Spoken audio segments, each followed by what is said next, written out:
भगवती ज्ञानेश्वरी ज्ञानेश्वरीमध्ये अध्याय 6वा आणि 6व्या अध्यायामध्ये आपण कालपर्यंत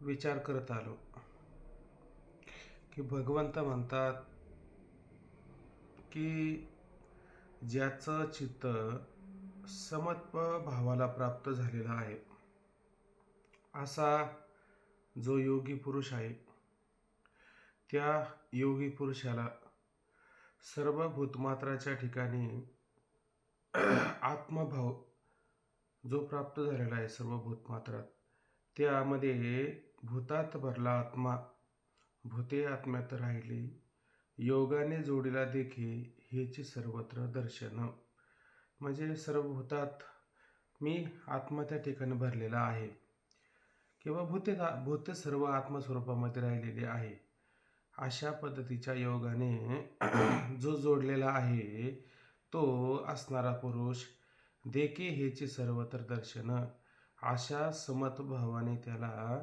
सर्वत्र परमात्म्याचं दर्शन होत असल्या कारणाने म्हणून तो असणारा जो योगी पुरुष आहे त्या योगी पुरुषाला मी कधी परोक्ष होत नाही किंवा तो मला कधीही परोक्ष होत नाही का होत नाही त्याचा मी आणि तो माझा एकमेकास अक्षय म्हणजे काय का त्याच्या ठिकाणी माझ्याविषयीचा भाव आणि माझ्या ठिकाणी त्याच्याविषयीचा जो भाव आहे तो भाव कसा आहे एकमेकाविषयी एकमेकास अक्षय म्हणजे त्याचा क्षय न होणारा आहे त्यावरती आपण थोडा काल विचार केला सरळ मुद्दा पाहू तरी मी तव सकळ देही असे येथ विचारू नाही आणि तैसेची माझ्या ठाई सकळ असे तरी मी तव सकळ देही तरी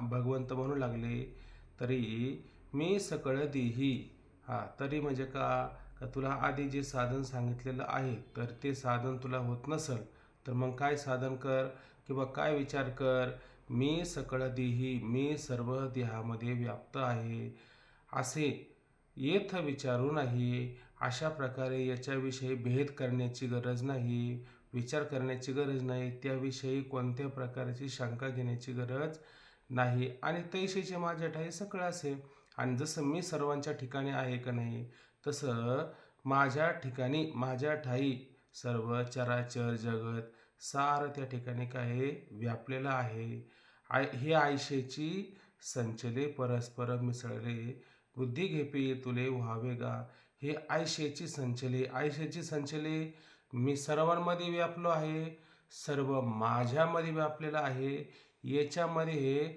तीळ मात्र संशय नाही हे आयशेची संचले अशाच प्रकारे हे सर्व काय व्यापलं आहे जसं उदाहरण आपण काल पाहिलं सोन्याचे मणी केले आणि कोणत्या सुतामध्ये ओवलेत सोन्याच्या सुतामध्येच ओवलेले म्हणजे मणी पण सोन्याचे आहेत आणि ओवले कशात सोन्याच्या सुतामध्येच ओवलेलं आहे आयुष्याची संचले असंच त्या ठिकाणी काय हे सारं व्यापलेलं आहे परस्पर मिसळले अशा पद्धतीनं काय ते सारं परस्पर एकमेकांमध्ये मिसळलेलं आहे पण बुद्धी घेपी तुले व्हावे गा अशा पद्धतीनं हे बुद्धीनं एवढा विचार ऐक नाही काय घेतला पाहिजे काय केलं पाहिजे येतुले घेपी एवढा विचार घेतला पाहिजे व्हावे गा आणि तसं होऊन झालं पाहिजे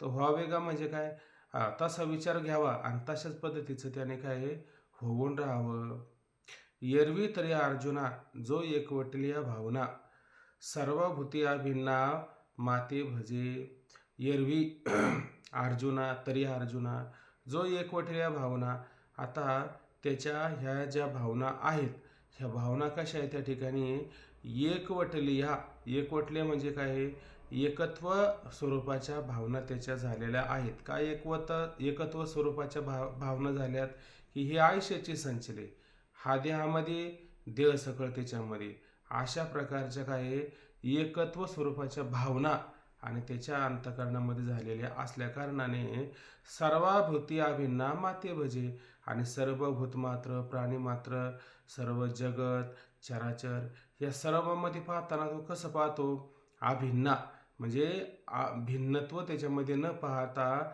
मला अशा प्रकारे अभिन्नत्वाने पाहून माते भजे. माते भजे म्हणजे मला अशा प्रकारे जाणतो, म्हणजे हेच भजन आहे.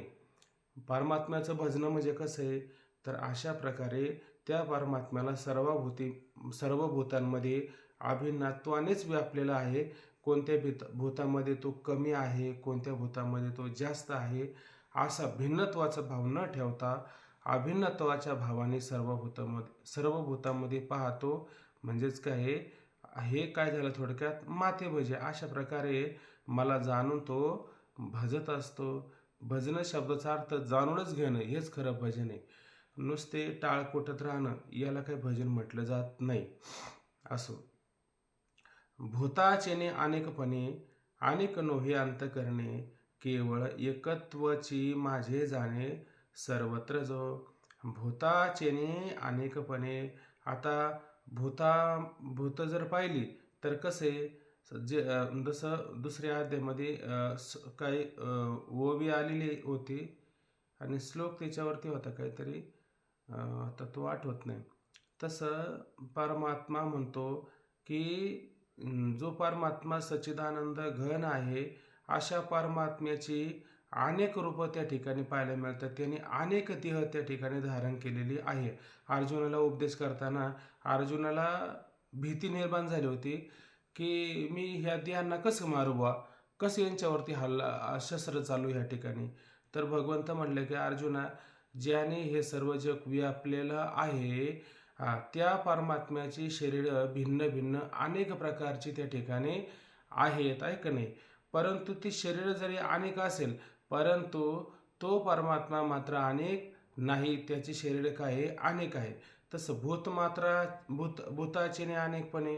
आता ह्या भूतमात्र जी आहे, प्राणीमात्र आहे, ती अनेक असल्या कारणाने ते अनेकपणाने अनेक नोहे अंत करणे. त्याला अनेक प्रकारचे भूतमात्र जरी दृष्टीला प्रतीतीला येत असतील, परंतु अंतःकरणामध्ये मात्र ते अनेक प्रकाराने प्रतीतीला येत नाही. मग केवळ म्हणजे फक्त एकत्वचे माझे जाणे सर्वत्र जो. आणि तो एकत्व भावनाने, म्हणजे माझ्या ठिकाणी काय आहे? माझ्या ठिकाणी फक्त एकत्व, मी एकच आहे सर्वत्र, असा त्या ठिकाणी जाणतो. मग तो एके. हा, अव्यक्तादिनी तो श्लोक आहे. अव्यक्तादिनी भूतानी व्यक्त मध्य आणि भारत. हा, अव्यक्त निधना नान्यव्य तत्र का परिदेवना. म्हणजे भूतांचे मूळ अव्यक्ती, मध्य तो व्यक्त भासतो, पुन्हा शेवट अव्यक्ती, त्यामध्ये शोक काय असं. त्याच्या खाली काय ओळी? जिये समजते ये भूते जन्मादी अमृते, मग पातळी व्यक्ती ते जन्म देया. हे अव्यक्त भूतानी ना, त्याच्या आधीच आहे. तो नासतो विद्यते भाव. त्याच्यानंतर एक श्लोक झाला, त्याच्या पुढचा श्लोक येतो, तिथं तो मुद्दा आलेला आहे. असो. मग तो एक हा मिया बोलता दिसतसे वाया, एरवी न बोलिजे तरी धनंजया, तो मीच आहे. मग अशा पद्धतीनं तो सर्व चराचरामध्ये मला जाणतो, म्हणजे सर्वत्र मी एकच आहे, मी सर्व जगामध्ये व्यापलेला आहे, असा तो जाणतो की नाही. मग अर्जुना, तो एक आणि हामिया, म्हणजे तो एक आणि हामी, असं त्या ठिकाणी जर बोलायला गेलो तर हे बोलणं कसं आहे? बोलता दिसत असे वाया. आणि हे बोलणंच त्या ठिकाणी पूर्णपणे काय आहे? व्यर्थत्वाने दिसत आहे. एरवी खरं जर पाहायला गेलं तर न बोलिजे तरी धनंजया. अरे अर्जुना, बोललं नाही तरी धनंजया, तो मीच आहे, तरी पण तो मीच आहे का नाही? याच्यामध्ये काही संशय घ्यायचं कारण आहे का? संशय घ्यायचं कारण नाही. नाही बोलला तरी मी आहेच आहे, आणि बोललं तरी मी तो आहेच आहे. उदाहरण दिलं काय, की दीपा आणि प्रकाशा एकवंकीचा पाडू जायचा, तो माझ्या ठाई तैसा, मी तया माझी. दीपा आणि प्रकाश. आता दिवा आणि प्रकाश यांचा जर विचार केला तर प्रकाश आणि दिवा याच्यात काय करायचं, की दिव्या वाचून प्रकाश नाही आणि प्रकाश वाचून दिवा नाही.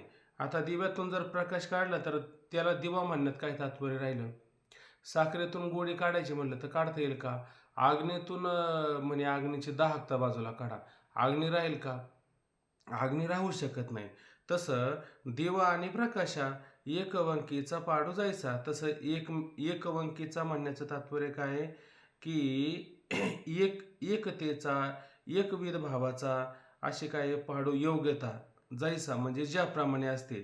तो माझ्या ठाई तैसा मी तया माझी. तो तसा माझ्या ठाई ऐक नाही, तो तसा कुठे आहे? माझ्या ठिकाणी आहे आणि मी तया माझी. मी त्याच्यामध्ये अशा पद्धतीनं व्यापलो आहे. जैसा उदकाचे उदाहरण आणखीन एक देऊन सांगतात की जैसा उदकाचेने आयुष्य रसू का गगनाचेनी माने अवकाशू तैसा माझेने रूपे रूपसू पुरुष तोगा. जैसा उदकाचेने आयुष्य रसू. आता ज्याप्रमाणे उदक म्हणजे पाणी आणि आयुष्य म्हणजे त्याचं असणारं आयुष्य मर्यादा काय असेल? रसू. त्याच रसू म्हणजे थोडक्यात गोडी. रस शब्दाचा अर्थ होतो गोडी. तर उदक जसं आपण पाहिलं की नाही, जोपर्यंत उदक आहे, जोपर्यंत पाणी आहे, तोपर्यंत पाण्याला तोपर्यंत आपल्याला काय आहे? त्या पाण्याविषयी पण गोडी असते. आता पाणीच नाही राहिलं तर पाण्याची गोडी कुठून येणार आहे? पाण्याची गोडी त्या ठिकाणी राहू शकत नाही. म्हणजे जोपर्यंत पाणी आहे तोपर्यंत पाण्याची गोडी आहेच आहे. किंवा जोपर्यंत पाणी आहे तोपर्यंत तत्वानुसंधानामध्ये पाहिलं की नाही, की जोपर्यंत पाणी आहे तोपर्यंत द्रव्यभाव हा त्याचा असतोच आहे. पाणीच नसेल तर त्याचा द्रव्यभाव असेल का? त्याचा द्रव्यभाव सुद्धा असणं शक्य नाही. किंवा का गगनाचे माने अवकाशू. आता गगन आहे आणि गगनाच्या सापेक्ष आकाशाची पोकळीचं अस्तित्व आहे का नाही? जोपर्यंत गगन आहे तोपर्यंत गगनाच्या पोकळीचं अस्तित्व हे असतंच आहे. अगदी त्याप्रमाणे तैसा माझेने रूपे रूपसू पुरुष तोगा. तैसा त्याप्रमाणे माझेने रूपे माझ्या स्वरूपाने जोपर्यंत माझं स्वरूपाचं अस्तित्व आहे. आता परमात्म्याच्या स्वरूपाचं अस्तित्व कधी नष्ट होणं शक्य आहे का? परमात्म्याच्या स्वरूपाचं अस्तित्व कधी नष्ट होणं शक्य नाही. आपण नेहमीच त्या ठिकाणी पाहत असतो की सत चित आनंद नाम आणि रूप. नाम आणि रूप हे काय नेहमी बदलणारे आहे, नेहमी परिवर्तन होणारे आहेत. पण त्या असणाऱ्या नामरूपामध्ये सत चित आनंद हे परमात्म्याचे असणारे अंश आहे. हे परमात्म्याचे अंश कधी नष्ट होतील का? परमात्म्याचे अंश कधीच नष्ट होत शकत नाही. तसं परमात्म्याचं स्वरूप कधी नष्ट होत नाही आणि परमात्म्याचं स्वरूप म्हणजेच याचं स्वरूप आहे ना, म्हणजेच याचं स्वरूप आहे. जर परमात्म्याच्या स्वरूपाचा कधी बाध होत नाही तसं याच्या स्वरूपाचा बाध होणं शक्य नाही. म्हणून माझेने रूपे माझ्या स्वरूपाने रूप असो तो सुद्धा काय स्वरूपवान झालेला आहे. पुरुष तो का अशा पद्धतीनं तो सुद्धा स्वरूपवानच दिसत आहे. कुठं? माझ्या स्वरूपामुळं तो सुद्धा पुरुष स्वरूपवान दिसत आहे. पुढचा श्लोक वाचा.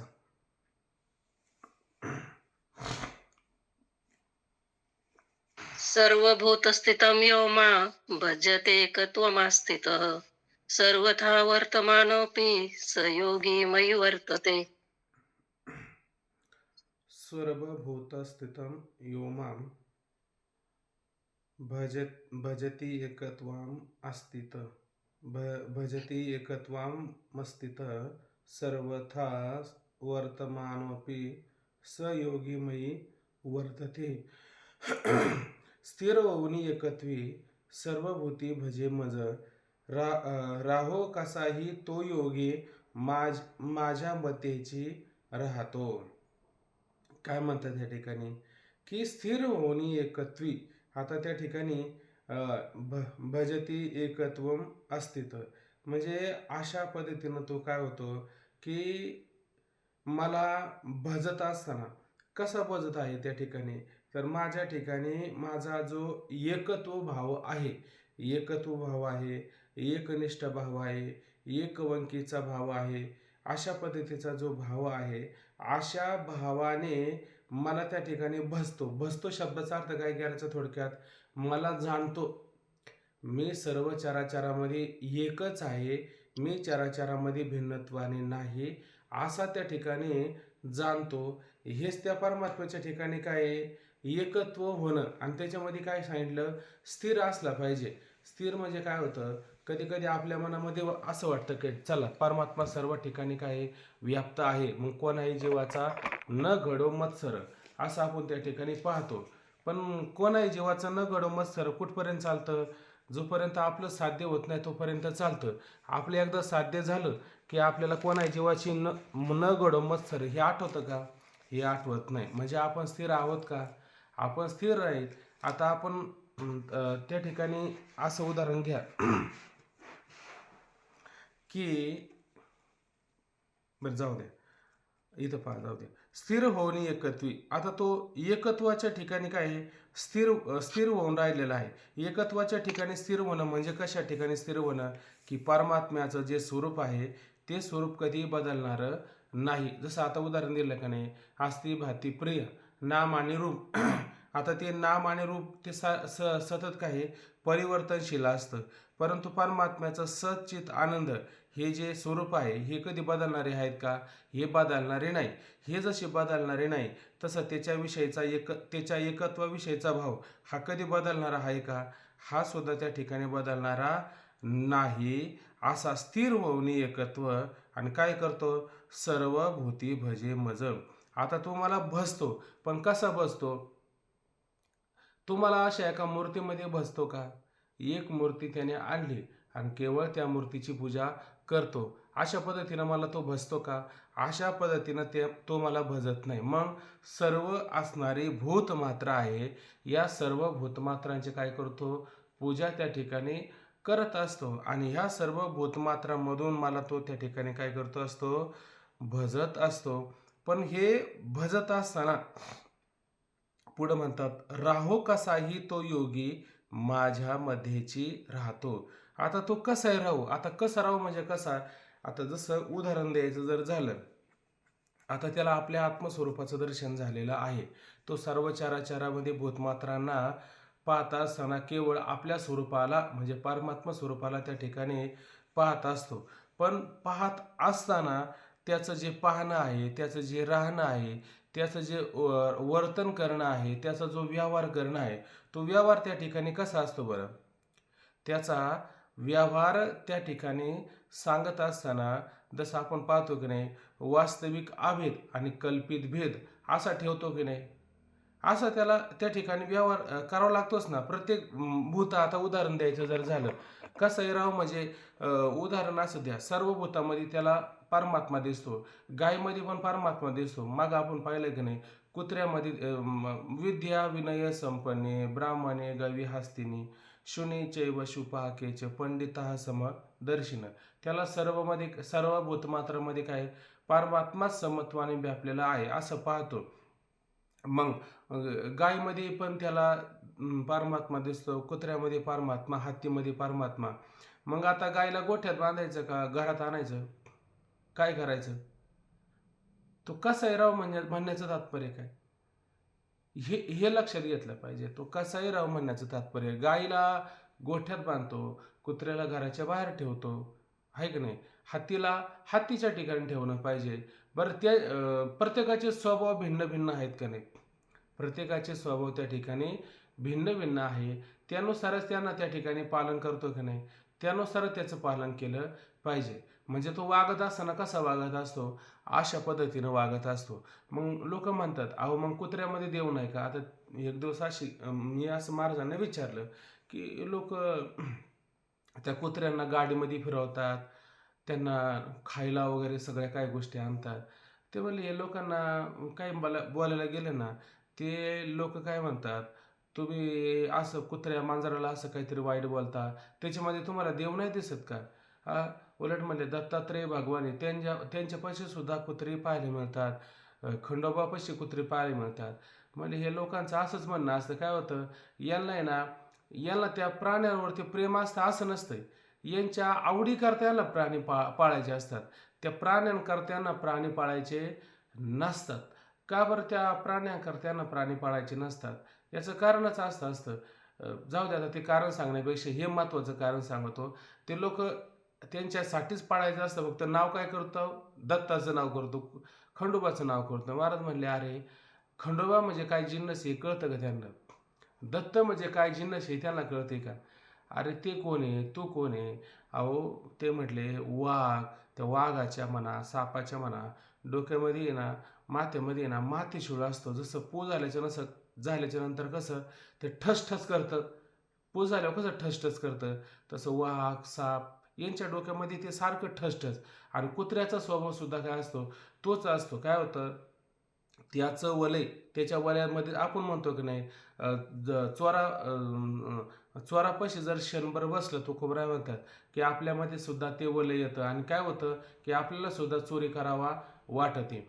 व्याभिचाऱ्यापाशी बैसता क्षण भरे, देखताची नारी मन धावे. म्हणजे व्याभिचाऱ्या पुरुषापाशी बसलं तर क्षणामध्ये आपल्याला व्याभिचार करावा असं वाटतो.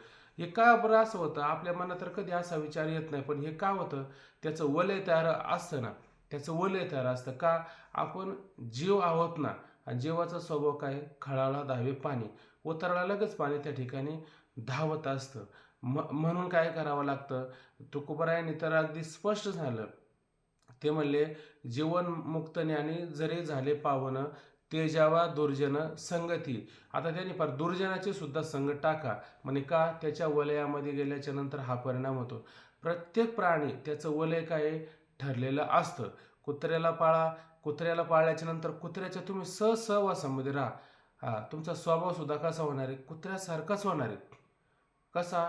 तुकोबाराय म्हटले ना, श्वान शीघ्र कोपी, आपणा घात कर पापी, नाही भीड आणि भाडं, उपदेशन जिरे क्षीर. त्याला किती तुम्ही उपदेश, दुधासारखा गोड उपदेश केला, न जिरे, त्याला जिरतच नाही, त्याला पटतच नाही. का? त्याचा स्वभावच असा. जो मनुष्य असा धावतो की नाही एखाद्यावरती, थोडं काय झालं का लगेच धावतो, थोडा काय लागत झाला का लगेच धावतो. हे धावण्याचं वलय आलं कुठून? हे धावण्याचं वलय येण्याच्या मागं काय आहे? तुम्ही त्या प्राण्यांच्या सहवासामध्ये राहिल्यामुळं असं होतं. म्हणजे याचा अर्थ ते प्राणी पाळू नये का? पाळलं पाहिजे. पण आता महाराजांच्या घरी बघा, त्यांनी बरोबर आपल्याला त्या घराच्या बाहेर सगळ्या काही गोष्टी असतात त्या कुठं घराच्या बाहेर त्याच्या वलयामध्ये राहता कामा नाही. म्हणजे त्यांना सोडून द्या असं काय म्हटलं का कुठं? पाळीव प्राणी हा तर शब्द महत्वाचा आहे ना.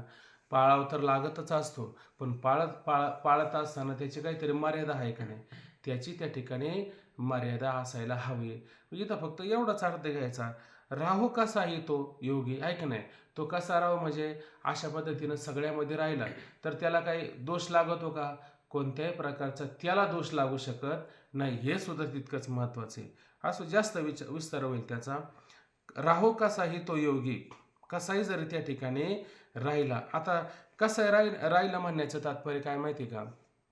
की आता हा जो देह त्याला प्राप्त झालाय की नाही, आणि आत्मस्वरूपाचा बोध झाला प्राप्त. आत्मस्वरूपाचा जर त्याला बोध प्राप्त झाला, पण देहामध्ये तर आहे का नाही? देहामध्ये आहे, आणि देहाचं प्रारब्ध काय आहे? ठरलेलं असतं. आता देहाचं प्रारब्ध म्हणजे काय? अनुकूलता, प्रतिकूलता, ह्या सगळ्या देहाच्या बाबतीत आहे का नाही? या सगळ्या देहाच्या बाबतीत असतात. मग आता समजा काही काही पुरुष ज्ञानी असतात, जीवनमुक्त असतात, पण परिस्थिती मात्र अनुकूल नसते ना त्यांना. म्हणून त्यांना जीवन कसं सामान्य स्वरूपाचं जगावं लागतं. मग सामान्य स्वरूपाचं जरी जीवन जगला तर त्याच्या आत्मस्वरूपामध्ये काही भेद होतो का? भेद होत नाही. मग म्हणून म्हटलं, राहू कसाही तो योगी, माझ्या मध्येची राहतो. मग तो राहिला तर कुठे राहणार आहे? तो माझ्यामध्येच राहतो. म्हणजे या देशात राहिला आणि त्या देशात राहिला, त्याला काही फरक पडतो का? काही फरक पडत नाही. राहणं झालं तर त्याचं माझ्या असणाऱ्या स्वरूपामध्येच त्या ठिकाणी काय करतो? राहत असतो. बघा. जैशी जैशी आहे स्थिती तैशा परी राही, तसंच ना. हा, जशी स्थिती आहे ना तशा पद्धतीनंच आपण त्या ठिकाणी राहावं लागतं. किंवा ज्ञानोबराय म्हणतात की नाही, तैसा संसर्गा माझे असे सकाळासारखा दिसे, जैसे तोय संज्ञा आभासे भानुबिंब. झाले ना ववी आपल्या. तो कसा असतो? तैसा संसर्ग माझे म्हणजे लोकाच्या संसर्गामध्ये राहतो की नाही, आणि दिसताना कसा दिसतो? सकाळासारखा दिसे. सगळ्यांसारखा दिसतो, म्हणजे सामान्य रूपाने दिसतो. जसे आपण सगळे व्यवहार करतो, आता त्याचा व्यवहार तरी कसा असतो, आपल्या व्यवहारासारखाच त्याचा त्या ठिकाणी व्यवहार आपल्याला पाहायला मिळतो. पण तो व्यवहारामध्ये कधी गुंतून पडतो का? नाही नाही.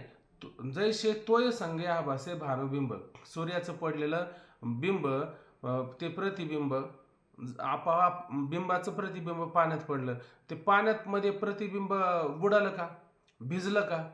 नाही.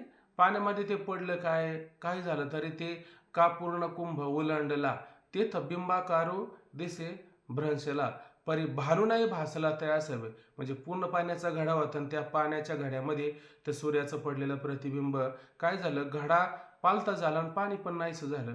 मग आता सूर्याचं प्रतिबिंब नष्ट झालं तर आकाशातला सूर्य नष्ट झाला का? नष्ट होत नाही. तसं तो सगळ्यामध्ये राहिला. आता हे म्हणलं ना, कुत्रं मांजर अमुक तमुक, आता याच्यात पण तो समजा राहिला, तो आता साधा राहिला का? तो जीवभावाने राहिला का? तो जीवभावाने नाही ना राहिला. ते दत्तात्रेयाने ते कुत्र्याचं दूध काढलं, आहे का नाही? काही फरक पडला का त्यांना आता? तो तो मुळात त्यांचा भाव कसा झालेला आहे, त्या भावाला प्राप्त झाला तर तो भाग वेगळा असतो. परंतु हा कोण आहे, हा त्या भावाला प्राप्त झालेला आहे, आपल्यासारखाचा तो मुद्दा नाहीच आहे. म्हणून अशा पद्धतीनं तो संसर्गा माझे असे सकाळासारखा दिसे, जैसे तोय संगे आभासे भानुबिंब, अशा पद्धतीनं सार्व्यामध्ये राहिला तरी तो काही त्याला फरक पडत नाही. तैसा आणि त्याला ज्ञानोबराय म्हणतात. त्याला तुम्ही पाहताना तुम्ही कसं पाहता, मग त्याला जीवनमुक्त पुरुष म्हणून पाहता का? त्याला तुम्ही जीवनमुक्त पुरुष म्हणून पाहत नाही. तुम्हाला तो जीवनमुक्त आहे का ज्ञानी आहे हे तरी कळेल का? बरं, तो हे सांगायला तरी राहतो का, मी फार ज्ञानी झालो, मी फार जीवनमुक्त झालो, मला अमुक येतं, मला तमुक येतं, हे तरी आहे का? आता आपण तर सांगतो का नाही, तसं त्याचं ते सांगणं तरी आहे का? त्याचं तर सांगणंच नाही. महत्व हारवी पिसेपण मिरवी, आहे का नाही? बृहस्पतीचे ने पाडे सर्वज्ञता तरी जोडे. आता बृहस्पतीच्या सारखी त्याची योग्यता झालेली आहे का नाही? परी वेडिया माझे दडे, आणि तो दडतो कुठं, लपून कुठं बसतो, वेड्यासारखा दडून बसत असतो. असा वेड्यासारखा दडून बसतो का? दडून बसतो, महती वाढेल, लोकांचा परत गारडा आपल्यावरती पडेल, असा तो काय जाणीवपूर्वक, जसं आपण जडबड राजा पाहतो की नाही, अशा पद्धतीनं त्याचं सर्व त्या ठिकाणी काय जीवन असतो. म्हणून आता त्याला पाहताना तो कसा आपण पाहतो, आपण म्हणतो सामान्य आहे. त्या राजाला, रवगण राजाला काय वाटलं, हा कोणीतरी बसलेला साधा कोणीतरी आहे, जोडा याला पालखीला आणि चला पालखी घेऊन, म्हणे तत्वज्ञान प्राप्त करून घ्यायचं, आहे की नाही? पण तो इकडून पाय टाकायचा तिकडं, तिकडून टाकायचा तिकडं, म्हणे का असा का उड्या मारतो, म्हणे मुंगे आडवे येतात, बारकाले किडे आडवे येतात. म्हणजे सर्व भूतामध्ये तो पाहतो की नाही, सर्व भूतामध्ये पाहतो. पण कधी त्याच्या सहवासामध्ये आल्याच्या नंतर कळालं. मग म्हणले, का रे तू एका जागी का नीटनेटका स्थिर राहून चालत नाही, आहे का नाही? मग त्याला मारायला पण सुरुवात केली. मारायला सुरुवात केल्याच्या नंतर एवढं मारलं तर पण तो काही प्रतिक्रिया द्यायला तयार नाही. मग म्हणले, अरे तुला काही लाज वाटते का नाही, काही तुला मारलेला काही कळतं का नाही? तो म्हणतो, तू कोणाला मारतो नक्की? ज्याला मारायचं तो मी नाहीच आहे, तू मला समजून मारतो म्हणले. म्हणजे मेलेल्या सापावर धोपाटे घालतो. साप काय मेलेला नसतो म्हणले. खरा साप जर असतो तर तो हालचाल करीन ना. तसं माझं स्वरूप असं असतं की मी सगळ्यापेक्षा वेगळा आहे, नैनम चिंतती शास्त्राने. मग त्याला कळालं, बघा आता मी ज्याला प्राप्त करून घेण्यासाठी मला जे ज्ञान प्राप्त करायचं ते ज्ञान तर याच्याकडे. म्हणजे मग त्या राजाला कळालं की ही अशी अवस्था, वेड्या माझे दडे म्हणे बेने. मग त्याला त्या ठिकाणी स्वरूपाचा बोध झाला. पण पाहताना तैसा काय हवे, तैसा साधारणची पाहिजे, तैसा सामान्यत्व काय, तैसा सामान्यत्व पाहिजे तरी साधारणची देखीजे, असंच ना? तैसा सामान्यत्व पाहिजे तरी साधारणाची देखीजे. एरवी निर्धारिता नेणीजे सोय जायची, आणि एरवी निर्धार करून पाहिला, विचार करून पाहिला तर सोय जायची. म्हणजे त्याची अवस्था जर पाहिले गेली तर त्याचा विचार करता येईल का? जसं आता जड भारत राजाचा त्या रवगण राजाला त्याच्या स्वरूपाची अवस्था याचं वर्णन तरी करता आलं का? कळालं का सुरुवातीला? कळालंच नाही. म्हणजे त्याने कसं पाहिलं, त्याला सामान्य स्वरूपामध्ये पाहिलं, आणि नंतर त्याला कळलं का बघा हा आत्मस्वरूपामध्ये किती खोलवर त्या ठिकाणी घडून गेलेला आहे. म्हणजे तो देहाच्या बरोबरच असतो का देहाला टाकून असतो, तो देह संघ तरी असे, तो देहाच्या बरोबरच आहे, पण दिसताना कसा चैतन्यासारखा तो देह संग तरी असे परी चैतन्यासारखा दिसे आणि काय पाहता परब्रह्माचे कसे चोखाळू मला. आणि त्याला पाहिलं जर गेलं, त्याची परीक्षा जर करायला गेली तर कसं परब्रह्माचे कसे परब्रह्माच्या कसोटीला लावला. तुकिता तुलनेसी ब्रह्म तू कशी आले. म्हणजे याची जर तुकोबरांची जर तुलना करायला गेले तर हे तुकोबरा काय ब्रह्मचे साक्षात्कार, साक्षात त्या ठिकाणी ब्रह्मस्वरूपच त्या ठिकाणी आहे असं काय त्यांना नंतर कळलं. तसं तुम्ही साधारणचे तो देह संगे असे परी चैतन्यासारखा दिसे. तो देहाबरोबर जरी असला तरी कसं आहे चैतन्यासारखंच त्या ठिकाणी प्रतीतीला येत असतो. आणि अशा पद्धतीनं तो असून काय करतो की आपली सर्व कर्म त्या ठिकाणी करतो की नाही. आपली कर्तृत्व कर्म कधी टाकतो का? कधी कर्तृत्व कर्म टाकत नाही.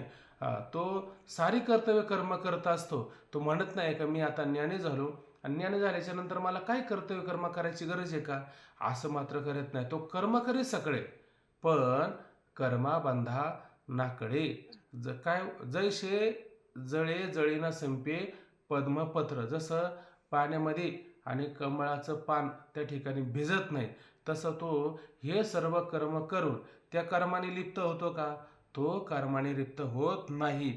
म्हणून म्हणतात राहो कसाही तो योगी माझ्या मध्येची राहतो. आता तो कसाही जरी त्या ठिकाणी राहिला तर कुठं राहील? माझ्या मध्येच राहील. माझ्यापेक्षा तो वेगळा आहे का? पाणी कुठेही नेलं तर त्याचा द्रव्यभाव तो नष्ट होतो का? तो मात्र नष्ट होत नाही. तो जसा एक सारखाच असतो.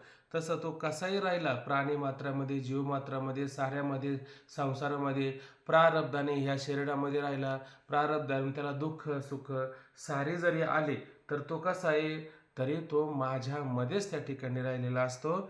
म्हणून खाली माऊली काय म्हणतात पहा, जेणे ऐक्याची दिठी सर्वत्र मातेची कीर्ती देखिला जैसा पटी तंतू एकू. जेणे ऐक्याच्या दिठी, दिठी म्हणजे नजर, दिठी म्हणजे दृष्टी. आणि कोणती दृष्टी ज्याला ऐक्याची आहे का नाही. मग जेणे जेणे म्हणजे त्या असणाऱ्या पुरुषाने ऐक्याची या दिठी, ऐक्याची म्हणजे ऐक्य भावाची, एकविध असणाऱ्या भावाची त्याला काय त्या ठिकाणी दृष्टी प्राप्त झालेली आहे. कशी दृष्टी प्राप्त झालेली आहे? देवची बरे देवची बरे तू का म्हणे खरे तुम्ही. हे सारे लोकांना म्हणू लागले काय तुम्ही खरे देव आहात, तुम्ही जीव आहात असं तो म्हणतो का? तो जीव आहे असं म्हणत नाही आणि जीवाला म्हणतही नाही लेकरं बाळ व्हावं संसार व्हावा असं त्याचं म्हणणं आहे का? माझ्या मुखा वाटे नयो वचन व्हावे संतान धर्वे पुन्हा असं तो काय म्हणत नाही का? बघा आता माझ्या मुखातून आलं ना तुमचं खरंच तुम्हाला मुलं होतील, तुम्हाला बाळं होतील, तुम्हाला सारं होतील, तुमचा संसार असा त्याचा वेल मांडवाला जाईल अमुक तमुक, हे म्हणायच्या मागं लागतो का तो? हे म्हणायच्या मागं लागत नाही. म्हणे फुकाचं विभाग पतन दुःखाची दोहीमुळे त्याची साधे. हे कशाला सांगायचं? मग सांगायचं झालं तर काय सांगायचं? देवाची बरे देवाची बरे तू का म्हणे खरे तुम्ही खरे देव त्या ठिकाणी आहात आणि देव सगळीकडं व्यापलेला आहे. काय ते हिंदी अभंग बघा, देखे तो सब हरीने वहिने घेरा असं काहीतरी बघा. पाहिलं गेलं तर सगळं त्या परमात्म्यानेच व्यापलेलं आहे. का पगडारू देखे अनेरा देख तो सब ओहिने घेरा. मग कुठं पाय ठेवू बरं? पाय ठेवायला सुद्धा जागा आहे का? मग सगळीकडं काय पावले पावले तुझ्या आम्हा सर्व दुजा नको भाऊ होऊ देखो. सगळं काय जेथे तेथे देखे तुझीच भाऊले. तुका म्हणे नभा परथा आणूचाही गाभा. म्हणजे कुठं कुठं परमात्मा आहे म्हणे आणू आणि त्या आणूचा गाभ जर केला. आता आणू पहिली गोष्ट पाहिलं तरी जमल का? तर उपनिषदाच्या माध्यमातून विचार केला आपण की एक केसन त्याचे किती भाग करायचे? उभे 100, त्याच्यानंतर दुसरी प्रक्रिया परत 100, परत तिसऱ्या प्रक्रियेत 100 आणि चौथ्या प्रक्रियेमध्ये 1000 भाग करायचा. आणि उरलेला जो एक भाग आहे तेवढा परमात्मा काय आहे सूक्ष्म आहे आणि त्याचा गाभा करा. त्याच्या गाभ्यामध्ये सुद्धा काय आहे परमात्माच व्यापलेला आहे. अशी त्याला त्या ठिकाणी काय दृष्टी प्राप्त झालेली आहे. बरोबर आहे की नाही? पण अशा पद्धतीनं ज्याला ऐक्य भावाची दृष्टी प्राप्त झालेली आहे, तर त्यालाच काय आहे, सर्वत्र मातेची कीर्ती. आणि म्हणून अशा पद्धतीनं सर्वत्र सर्व चराचरामध्ये शून्य स्थावर जंगम व्यापुनी राहिला सकळ. कोण? बाप रखमा देवरू विठ्ठलू सकळ. सगळ्या चराचरामध्ये काय आहे, केवळ तो परमात्मा व्यापलेला आहे. किंवा हे कोणाला कळतं? तीही ऐक्या भावे देखलिया. सुरात काय बघा अभंगाची, भक्ताचा इथंच आहे बघा, कोणाला अभंग आठवत असेल तर, भक्ताचा महिमा भक्ताची जाणती दुर्लभ या गती अनेकांशी. भक्ताचा महिमा भक्ताची जाणती दुर्लभ या गती अनेकाशी. जाणूनी नेणते झाले तेने सुखे न बोलूनी मुखे बोलती. बघा हा इथं ह्या अभंगात आलं बरं का. भक्ताचा महिमा भक्ताची जाणती आणि दुर्लभ या गती अनेकाशी. आहे का नाही? ही अशी अवस्था प्रत्येकाला आहे का?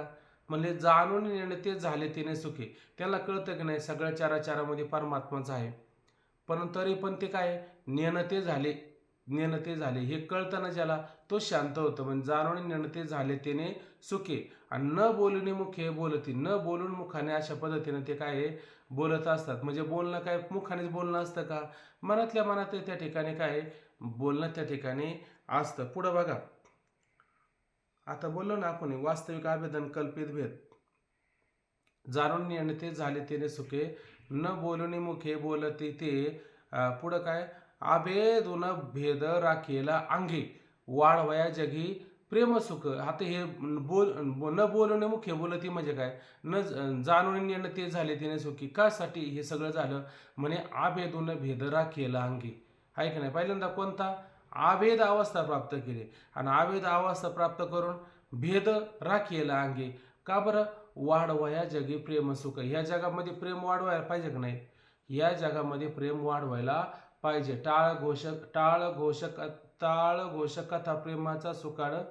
बघा काय आठवतं का तुम्हाला? टाळ घोष कथा प्रेमाचा सुकाळ मूढ लोक पाळ तरावया. असंच ना? हे सगळं का असं त्याने केलं? टाळ घोष कथा प्रेमाचा सुकाळ मूढ लोक पाळ तरावया. तो का म्हणे पुढचं काय आठवतं का? तो का म्हणे तीही ऐक्य भावे देखलिया असं काहीतरी प्रमाण आहे. कोणाला आठवत असेल तर पहा. नाही कोणाला आठवत हे? तो का म्हणे हे तो आहे तया ठावे. असं जेव्हा तो का म्हणे हे तो आहे तया ठावे जी ऐक्या भावे देखलिया.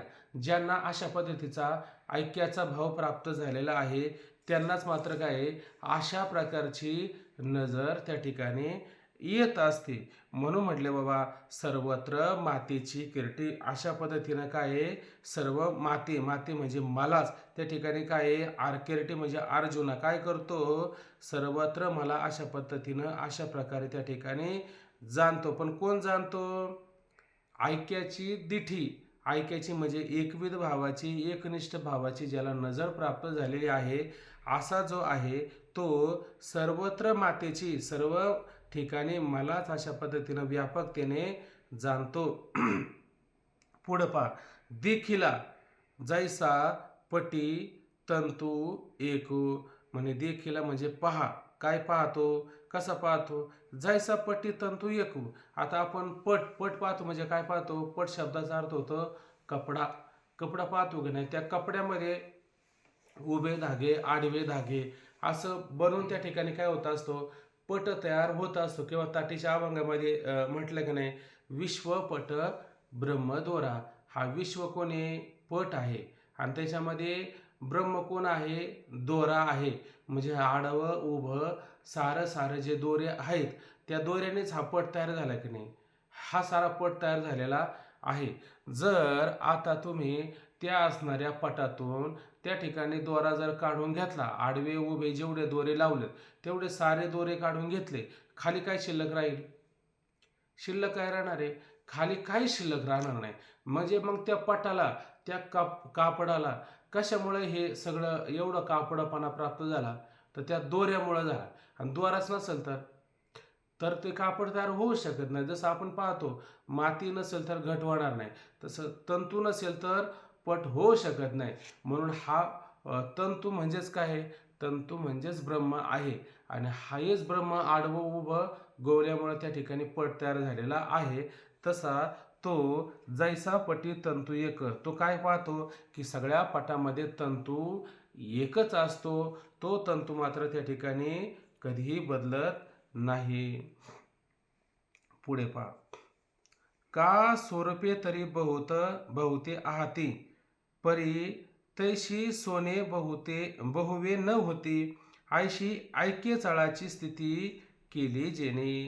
का स्वरूपे तरी बहुते आहाती. आता असे की जसं तुकोबराय म्हणतात की नाही, प्रसवला विश्व तोचे सर्व होय जाणता. आता हे सर्व विश्व कोण प्रसवला आहे? कोण सर्व विश्वाला वेलेला आहे? तो एकच असणारा परमात्मा या सर्व विश्वाला वेलेला आहे. या कारणे मी पिता महद ब्रह्म हे माता आपत्य पंडसुता जगडंबरो, हे म्हटलं की नाही. पहिल्यांदा तो असणारा परमात्मा, आणि जसं आपण पाहतो की रूप आलं म्हणजे त्याची छाया पण येतच असते, तसं तो परमात्मा आला म्हणजे त्याच्याबरोबर माया सुद्धा काय आहेच आहे. आणि तिच्या सापेक्ष काय, एक हम बहुशम, मी एक आहे अनेक व्हावं त्या ठिकाणी. मग आता त्याच्यात काय झालं, तो एक होता, तोच काय झाला, एक होता अनेक त्या ठिकाणी झाला. पण अनेक होताना त्याची रूप जसं पाहतो आपण की एका आईपासून कितीतरी लेकर तयार होतात, पण मग सगळे सारखे दिसतात का? सगळे सारखे दिसत नाही. बरं, सगळ्यांचं प्रारब्ध सारखं असतं का? सगळ्यांचं प्रारब्ध सारखं नसतं. सगळ्याचा भोग जो असतो तो भोग सुद्धा त्या ठिकाणी काय आहे, भोगही त्या ठिकाणी सारखा नसतो. तो सगळ्यांमध्ये काय असतो, फरक त्या ठिकाणी असतो. तसं हा परमात्मा काय आहे, सर्वत्र त्या ठिकाणी व्यापलेला आहे. आता या ठिकाणी का स्वरूपे तरी बहुता ते, आणि त्या परमात्म्याचे स्वरूप, त्या परमात्म्याचे आकार त्या ठिकाणी काय बहुत आहेत, अनेक प्रकारचे आहेत, पुष्कळ प्रकारचे आहेत. आता ते अनेक प्रकारचे आकार जरी त्या ठिकाणी पाहायला मिळाले तरी परी तैसे सोने बहुवे न व्हाणे. उदाहरण देऊन सांगितलं काय, आता जसं सोनं पाहतो की नाही, मग सोन्याचं काय केलं. आता नेहमीचीच एक गोष्ट आपण पाहतो की गरिबाच्या स्त्रीनं म्हणले, आता आपली परिस्थिती नव्हती पण आता जरा थोडी परिस्थिती बरी झाली, मग तुम्ही मला काय करा, थोडे दागिने आपलं मला थोडं सोनं करा. आता तिनं सोनंच म्हटलं ना, सोनं करा. मग हा गेला सोनाराकडं, मला आम्हाला जरा सोनं द्या. म्हणे किती तोळं पाहिजे? म्हणले द्या 5-25 तोळे. मग म्हणले आमच्याकडे एक लगडच आहे. आखी लगडच घेता का काय तुम्ही? हा म्हणले ती लगडच द्या. म्हणले याचे काही करायचं नाही का अलंकार वगैरे? अलंकार कुठं करता, आम्हाला इतका वेळ आहे का? द्या म्हणे तसाच. दिले आणि त्या स्त्रीला म्हणले घे आता. ते म्हणले आता हे कसं काय, आता मी काय हातात मुठीत धरून बसायचं का?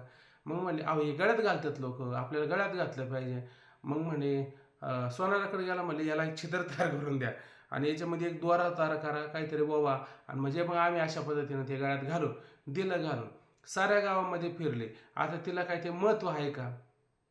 सोनं नाही का त्याच्यामध्ये? सोनं तर आहेच आहे त्याच्यामध्ये ना. सोन्यामध्ये काही बदल होतो का? सोन्यामध्ये काही बदल होत नाही. जसं मला वाटतं ज्ञानोबराय म्हणतात का नाही, पहिल्याच अध्यायामध्ये बघा, नाना घनीभूत सुवर्ण पाहता दिसे साधारण, मग अलंकार बरवेपण नेवाडू धावी. आता नाना घनीभूत सुवर्ण, घनीभूत म्हणजे काय, त्या सोन्याची असणारी लगड, आणि पाहता दिसे साधारण, आणि पाहायला गेलं तर कसं दिसतं, साधारण दिसतं.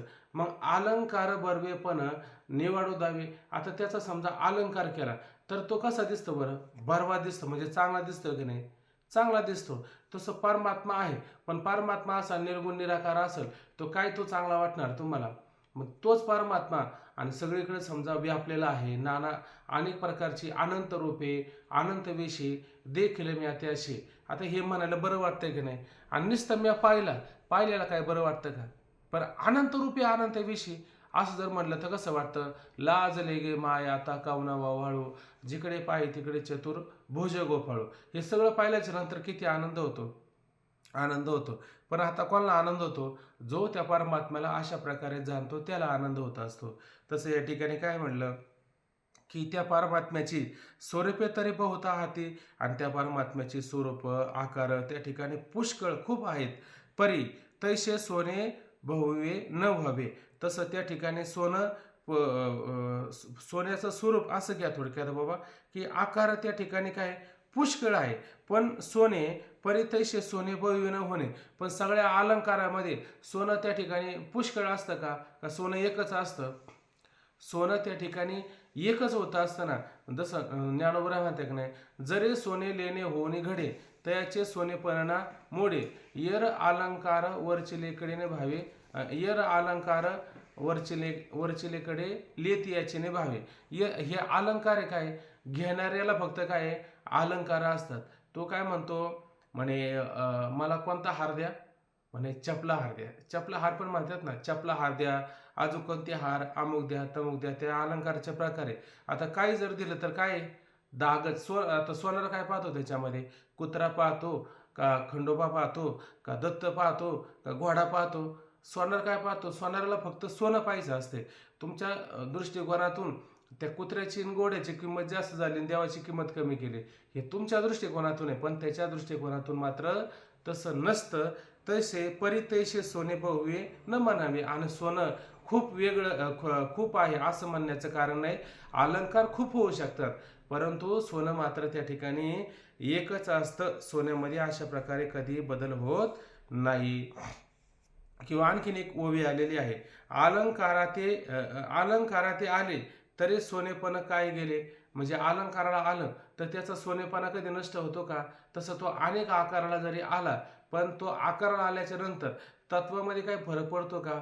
तत्व त्या ठिकाणी कसं असतं, एकच असतं, पण त्याचे आकार अनेक त्या ठिकाणी असतात. आयशी ऐक्य चळाची स्थिती, एक्या चळाची स्थिती केले जेणे. आशे म्हणजे अशा प्रकारचे काय, एका अचळाची असा शब्द घ्यावा लागेल.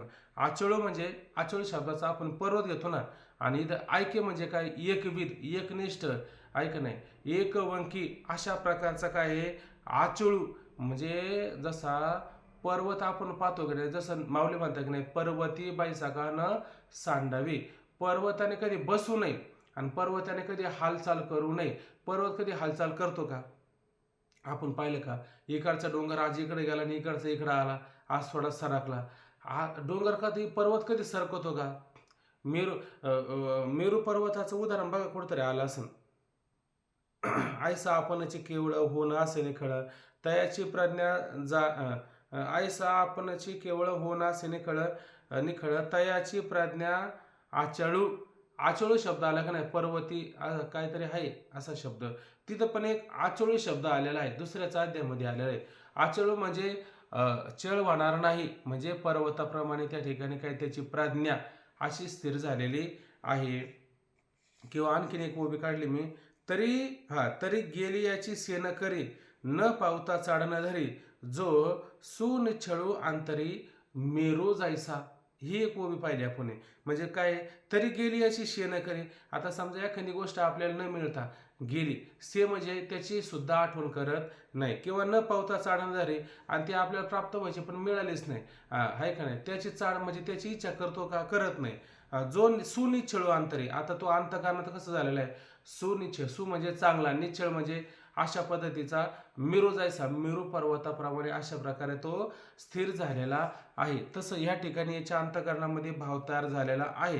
पण कसा तयार झालेला आहे, आयशी ऐक्या चळाची स्थिती अवस्था केली जणी. अशा प्रकारे ऐक्य, एक आणि स्थिर आणि न बदलणारा जो पर्वत आहे, त्या पर्वताप्रमाणे त्यांनी काय केली, आपली अवस्था केली. आता सोनं किती जरी बदललं, पण त्याच्यामध्ये अलंकार होऊ शकतात, किती काही होऊ द्या, ते अलंकार मोडले जातात.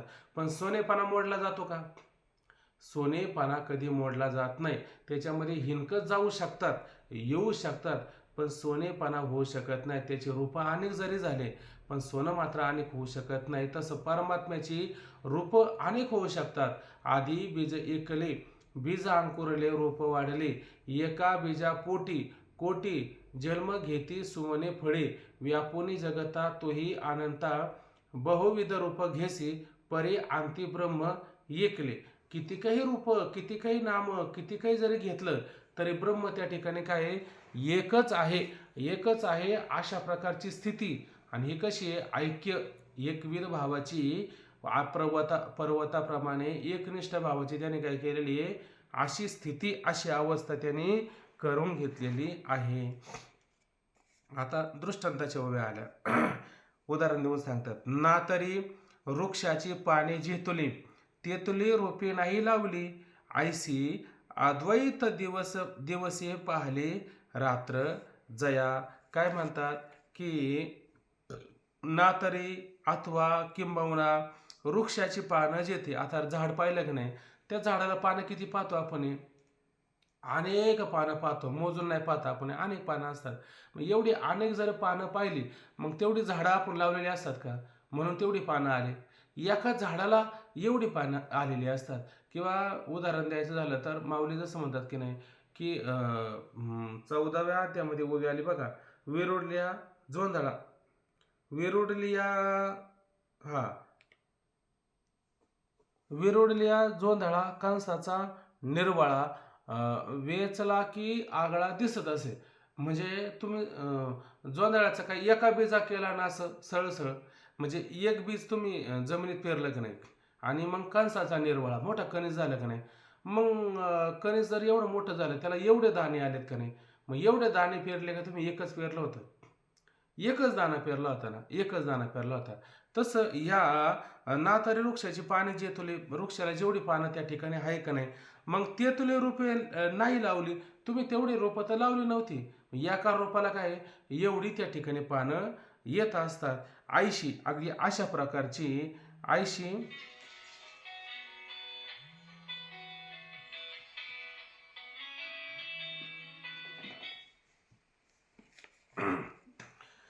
आयशी अद्वैत दिवसे पाहले रात्र जाया.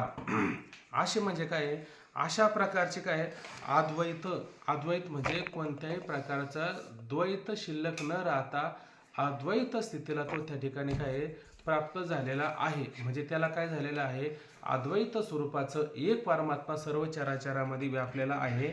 अशा प्रकारचा काय दिवस, दिवस त्या ठिकाणी उगवलेला आहे. पण हा कुठं होता, हा रात्रीत होता, हा अंधारात होता, आणि अशा पद्धतीने ह्या अंधारात याला काय दिवस उगवलेला आहे. जसं आपण पाहतो की नाही की ओवे आलेले बघा, आगा अज्ञानाच्या निदा, जो घोरत होता बदबदा, तो स्वस्वरूपी प्रबोधा चेला की, चेला म्हणजे जागा झाला. पण कधी जागा झाला, आधी कसा होता, अज्ञानाच्या निदा, अज्ञान ही निद्रा, आणि ह्या निद्रेमध्ये कसा घोरत होता बदबदा, लोकांचं घोरणं चालू आहे का नाही, म्हणजे जनावरं त्या ठिकाणी हुंबरतात का नाही, जसं काही इतका घोरतो की जनावरच हुंबरत असतं. हे याचं म्हणण्याचं तात्पर्य काय, अहो त्याला थोडं सुद्धा तत्वज्ञान सांगायला गेलं, अजिबात सुद्धा मानाव घेत नाही. म्हणजे हे काय, ते तत्वज्ञानापासून दूर राहतात. म्हणजे अज्ञानाच्या निद्रेमध्ये घोरतात की नाही, का नुसतंच घोरतात, का बदबदा घोरतात. माऊलीने शब्दच वापरला, तो घोरत होता बदबदा, पण घोरता असताना तो स्वस्वरूपी प्रबुधा चैला की, आणि तो स्वस्वरूपाच्या ज्ञानाने काय झाला, जागा झाला. किंवा आणखीन एक ओवी आपल्याला पाहायला मिळते, तरी आवेदीच्या निदा, विश्व स्वप्नाचा हा धांदा, भोगवित होता प्रबोधा अनादी जो, हा कधीपासून भोगत होता, अनादी काळापर्यंत भोगत होता. आता आपण तरी नव्हतं भोगत का, आपण पण भोगतच होतो. पण माऊलींची ज्ञानेश्वरी आली म्हणून काय झालं, आता तो प्रबोध प्राप्त झाला की नाही, तो बोध आपल्याला प्राप्त झाला की नाही. म्हणजे कुठं बोध प्राप्त झाला आपल्याला, हा बोध आपल्याला झोपेतच प्राप्त झाला, अज्ञान स्थितीमध्येच प्राप्त झाला ना. काही एकदम आपल्याला असं तर नाही झालं ना की ते ज्ञान सांगता सांगता झालं, आपण अज्ञानामध्येच होतो ना. अशा पद्धतीनं त्या अज्ञानामध्ये असताना, अज्ञान म्हणजे काय, ही रात्र आहे, आणि या रात्रीमध्ये अशा पद्धतीनं झोपताच असं समजा, उदाहरण घेता म्हणजे इथं काय दिलं की रात्र जाया, त्या रात्रीमध्येच त्याला उजाडलं. पण कसं उजाडलं, अद्वैत स्वरूपाच्या बोधाने, अद्वैत स्वरूपाच्या प्रकाशाने त्याला रात्रीचं उजाडलं. म्हणजे रात्रीचाच त्याला त्या ठिकाणी काय दिवस, हे दिवस म्हणजे दिवसाचा प्रकाश, प्रकाश म्हणजे काय उजेड, उजेड म्हणजे काय ज्ञान, आणि कुठं रात्री जाया, आणि त्या रात्रीच्या अज्ञानामध्ये त्याला अशा पद्धतीचा काय अद्वैत स्वरूपाचा, ऐशी अद्वैत दिवसे पाहली, पाहली म्हणजे उजाडली रात्री जया. म्हणजे अशा रात्रीमध्ये अद्वैत रूपी दिवसाने त्याला का त्या ठिकाणी दिवसाने त्याला उजाडलं, दिवसाचं त्याला त्या ठिकाणी प्रकाश झाला. कुठं झाला? रात्री जया, त्या रात्रीमध्येच त्याला त्या ठिकाणी झाला. किंवा पुढं पहा, तो पंचात्मकी सापडे तरी मग सांगपा कैसिनी आडे, जो प्रतितीची पाडे मजसी तुके. तो पंचात्मक सापडे. आता तो कशामध्ये आहे बरं? आता याला आज्ञान रूपी रात्रीमध्ये याला ज्ञान झालं, उजाडलं, अद्वैत स्वरूपाचं ज्ञान त्याला झालं. पण जरी ज्ञान झालं, त्याला जरी ज्ञान जरी झालं, पण मग देहाचा लगेच बाध होणार आहे का? देह सगळा नष्ट होणार आहे का? देह मात्र नष्ट होणार नाही. आता कोणालाही जरी आता म्हणतात की नाही, ज्ञानी जरी झाला तर मिरच्यांच्या बाजारामध्ये ठसका येतो की नाही? त्याला येणारच आहे. त्याच्यात काही बदल होणार आहे का? त्याच्यामध्ये काही बदल होणार नाही. तो असणारा अद्वैत स्वरूपाला प्राप्त झालेला पुरुष आहे. तो पंचात्मकी पंचमहाभूताचा असणारं काय हे त्या ठिकाणी हे शरीर आहे. आणि ह्या शरीरामध्ये तो त्या ठिकाणी काय अजून सापडलेला आहे. म्हणजे ज्ञान जरी जरी झालं तरी तो अजून त्याच्यामध्ये सापडलेला आहे का नाही? तरीही तो त्याच्यामध्ये अजून काही सापडलेला आहेच. बर सापडला तरी मग सांग पा तरी मग सांग पा कैसेने आळे. मग अर्जुना सांग बरं, तो त्या ठिकाणी कशा प्रकारे असा आडून पडेल? म्हणजे आडून पडेल म्हणजे त्याला बोध का प्राप्त होणार नाही? बोध स्वरूपामध्ये तो आडून पडेल का? चला आता आपण ह्या देहामध्ये आहे आणि देहामध्ये आल्यामुळं आपल्याला ज्ञान होणार नाही. खरं तर देहामध्येच आल्याच्या नंतर ज्ञान होतं ना आपल्याला. देहामध्ये आल्याच्या नंतर ज्ञान होतं. तसं याला तर ज्ञान आधीच झालेलं आहे. याला ज्ञान काय आधीच झालेलं आहे. मग आडी शब्द लावायचा कुठं? म्हणजे इथून पुढं त्याला कोणत्याही प्रकारचा प्रतिबंध मात्र होणार नाही. कसला प्रतिबंध होणार नाही? अज्ञानाचा प्रतिबंध त्याला होणार नाही. का होणार नाही? कारण त्याला जाग आली ना आता. तो स्वस्वरूपी प्रबोधात चेला आणि तो आपल्या आत्मस्वरूपाच्या ठिकाणी काय आहे? जागा झाला ना. म्हणून स्वप्नीच्या घाया ओ खद चिवणी धनंजया. स्वप्नातून जागा होण्यासाठी काय औषध आहे? स्वप्नातून ते दुःख घालवण्याकरता स्वप्नातलं त्याला उपाय काय आहे? जागा होणे औषध आहे का नाही? जागा कशाने व्हावं लागतं? उठा जागे वारे आता स्मरण करा पंढरीनाथ. पंढरीनाथाचं स्मरण करणं हेच खरं जाग. हे जागा झालं का नाही? अशा प्रकारे तो त्या ठिकाणी काय आहे? जागा झालेला आहे. मग हा पंचमहाभूतामध्ये परत का सापडला? कधी कधी हा जागा होऊन सुद्धा कधी कधी सापडतो बरं का. मग कधी कधी का परत सापडतो? म्हणजे त्याला ज्ञान होतं, पण कोणतं ज्ञान होत नाही? ज्ञान झालं पाहिजे. परोक्ष का अपरोक्ष? अपरोक्ष ज्ञान झालं पाहिजे. पण ते दृढ झालं पाहिजे का अदृढ झालं पाहिजे ज्ञान? ते ज्ञान होत असताना दृढ अपरोक्ष त्या ठिकाणी संशय विपर्य रहित अशा पद्धतीचं ज्ञान झालं पाहिजे. परंतु नाही झालं. बरं नाही झालं ज्ञान तर मग काय होईल?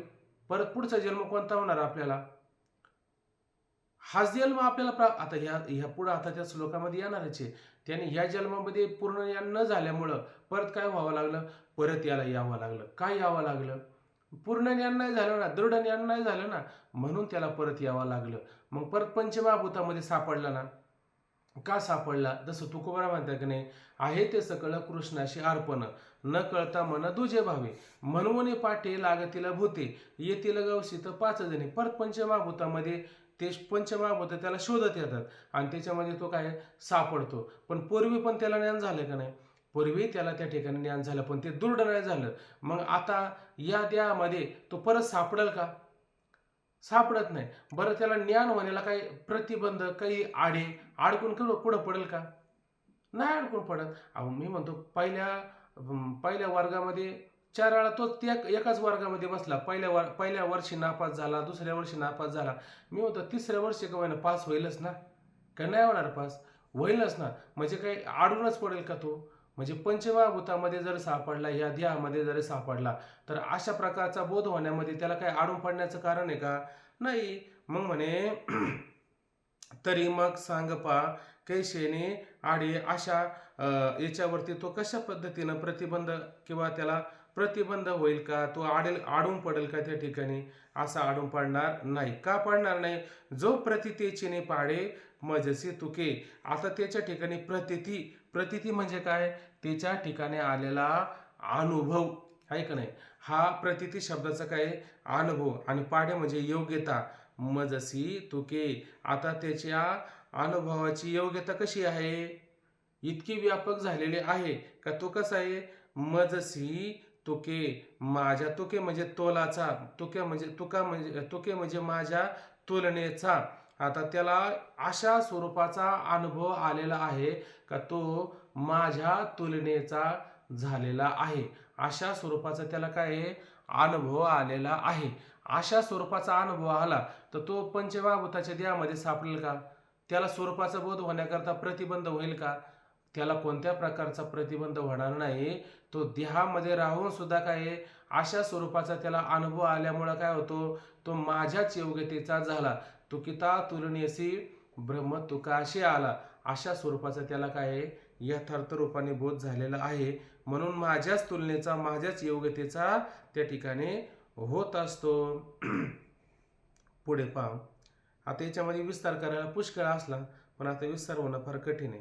बघा, माझे व्यापकपण आगवे, गवसले तयाचेने अनुभवे, तरी न म्हणता स्वभावे व्यापको झाला.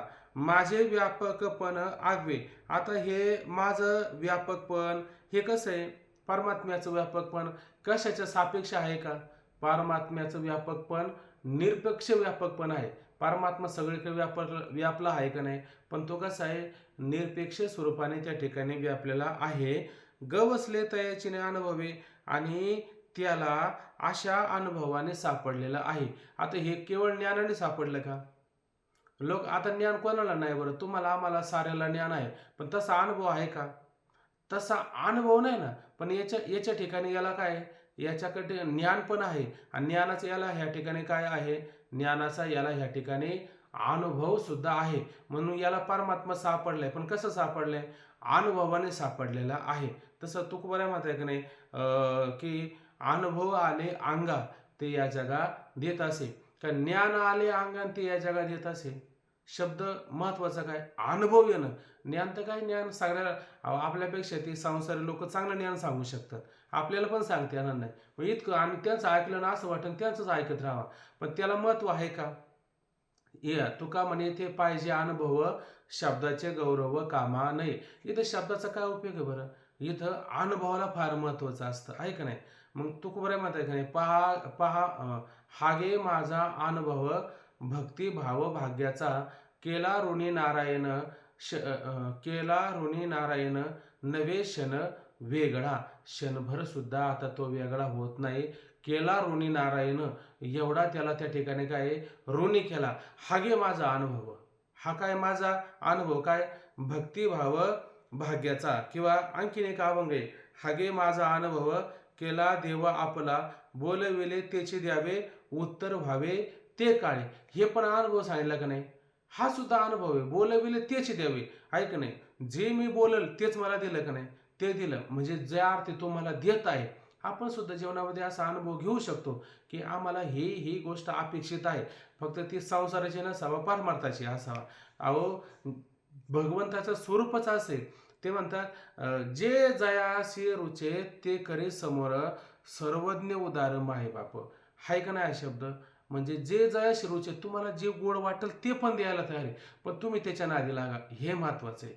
मग इथं ज्ञानाला महत्व दिलं का, इथं ज्ञानाला महत्व नाही दिलं. इथं माऊली कशाला महत्व देतात, अनुभवाला महत्व देत असतात.